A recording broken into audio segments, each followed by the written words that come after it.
নমস্কার বন্ধুরা, তনুশ্রী রান্নাঘরে আপনাদের সকলকে স্বাগত জানাই। আশা করি আপনারা সকলে ভালো আছেন, সুস্থ আছেন। তো এর আগে আমি একটা ডিম ভাপার রেসিপি আপনাদের সাথে শেয়ার করেছিলাম।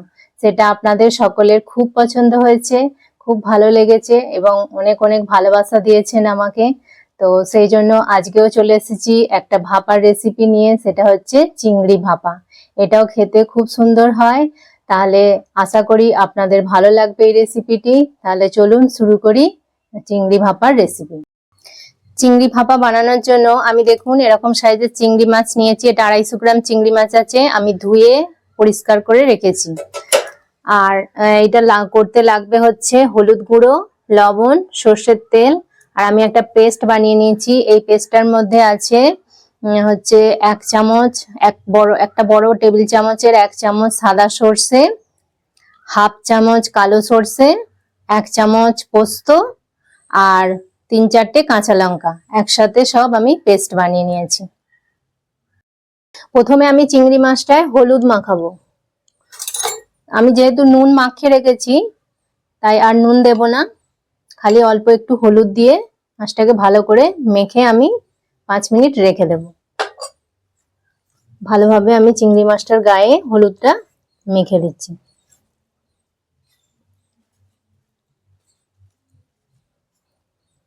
দেখুন মাখা হয়ে গেছে আমার। আমি এটা এরকম 5 মিনিট রেখে দেব, তারপর আমি রান্নাটা করব। ভাপাটা বানানোর জন্য এরকম একটা টিফিন কৌটো নিয়েছি। এবার এই টিফিন কৌটোর মধ্যে সব মশলাগুলো দিয়ে দেবো। এই যে পেস্টটা বানিয়ে রেখেছিলাম সর্ষে, পোস্ত আর কাঁচা লঙ্কা, এই পেস্টটা এবার এতে দিয়ে দেব। হলুদ গুঁড়ো দেব,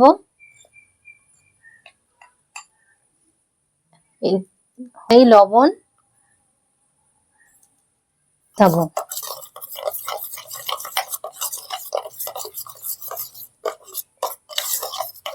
এবার এতে আমি সর্ষের তেল দেব। এখন আমি 2 চামচ মতো দিলাম, আবার লাস্ট একটু দেব।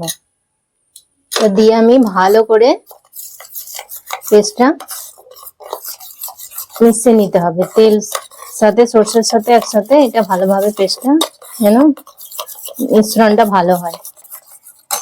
এবার এই মিক্সির জারটাতে অনেকটা মশলা লেগে আছে, আমি এটা জল দিয়ে একটু ধুয়ে দিয়ে দেবো। দেখুন জারটা আমি ভালোভাবে ধুয়ে নিয়েছি। ধুয়ে বেশি জল দিইনি, অল্প একটু জল দিয়েছি, দিয়ে এটা ধুয়ে এটা দিয়ে দিলাম। দিয়ে এবার এটাকে আবারও ভালো করে আমি মিশিয়ে নেব।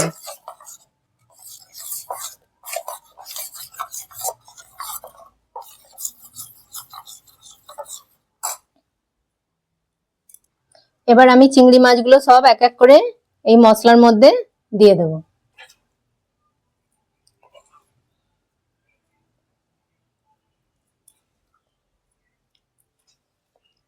সব চিংড়ি মাছটা আমি এর মধ্যে দিয়ে দিলাম। দিয়ে এবার ভালো করে আমি মশলার সাথে এটাকে মিশিয়ে নেব। এবার আমি ওপর থেকে কাঁচা লঙ্কা দিয়ে দিচ্ছি, আরো কিছুটা পরিমাণ সর্ষের তেল দিয়ে দেবো, মানে এতে তেলের ফ্লেভারটা খুব সুন্দর লাগে খেতে। উপর থেকে আরো আমি 2 টেবিল চামচ তেল দিয়ে দিলাম। এবার এটা ভাপানোর জন্য একদম রেডি। আমি কৌটোর মুখটা বন্ধ করে দিচ্ছি। এটা বানানোর জন্য আমি কড়াই জল গরম বসিয়ে দিয়েছি এবং জলটা দেখুন ভালোভাবে গরমও হয়ে গেছে, ফুটছে। এবার আমি এতে একটা স্ট্যান্ড দিয়ে দেবো। আপনাদের কাছে যেরকম স্ট্যান্ড আছে দিয়ে দেবেন। আমি গ্যাসের যে র্যাকের যে স্ট্যান্ডটা হয় সেইটাই দিয়েছি। তো এইভাবে উল্টে স্ট্যান্ডটাকে বসিয়ে দিলাম কড়ার মধ্যে। এবার টিফিন কৌটোটা এর মধ্যে বসিয়ে দেব। এতে কি হবে, জলটা খুব ওপরেও আসবে না, টিফিনের তলাতেই থাকবে আর ভালোভাবে এটা ভাপানো হবে। তো গ্যাসের ফ্লেমটা আমি একদম লোয়ে করে দিলাম আর এটাকে আমি একটা থালা চাপা দিয়ে দেব।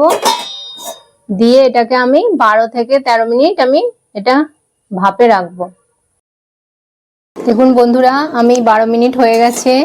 এবার এটা আমি খুলে দেখাচ্ছি, মরে গেছে জলটা। তো এবার আমি গ্যাসটা বন্ধ করে দিচ্ছি। এটা যেহেতু এখন প্রচণ্ড গরম আছে সেই জন্য আমি এটাকে ঠান্ডা হওয়ার জন্য এরকমই অবস্থায় আমি 10 মিনিট রেখে দেবো। তারপর 10 মিনিট পর আমি খুলে আপনাদেরকে দেখাবো। দেখুন বন্ধুরা, এবার আমি 10 মিনিট পর ফিরে এসেছি। টিফিনটা ঠান্ডা হয়ে গেছে, ভালোভাবে এটাকে ধরা যাচ্ছে। তো এবার আমি টিফিন কৌটোটাকে খুলব।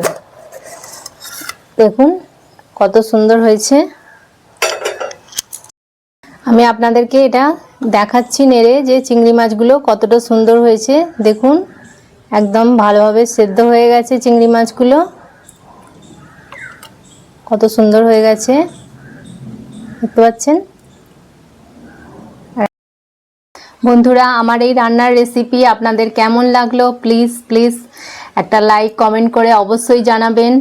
আমার এই রান্নার রেসিপি যদি আপনাদের ভালো লেগে থাকে তাহলে লাইক করবেন, কমেন্ট করবেন, আর তনুশ্রী রান্নাঘর চ্যানেলটিকে প্লিজ সাবস্ক্রাইব করে দেবেন। আর পাশে থাকা বেল আইকনটি প্রেস করে দেবেন যাতে সহজেই আমার নতুন নতুন রান্নার ভিডিওর নোটিফিকেশান আপনারা সহজেই পেয়ে যান। আর আপনার বন্ধু বান্ধবদের মধ্যে এই রান্নার রেসিপিটি প্লিজ শেয়ার করে দেবেন। ততক্ষণ আপনারা ভালো থাকবেন, সুস্থ থাকবেন। আপনাদের সাথে দেখা হবে আবার একটি নতুন রান্নার ভিডিওতে। নমস্কার, টাটা।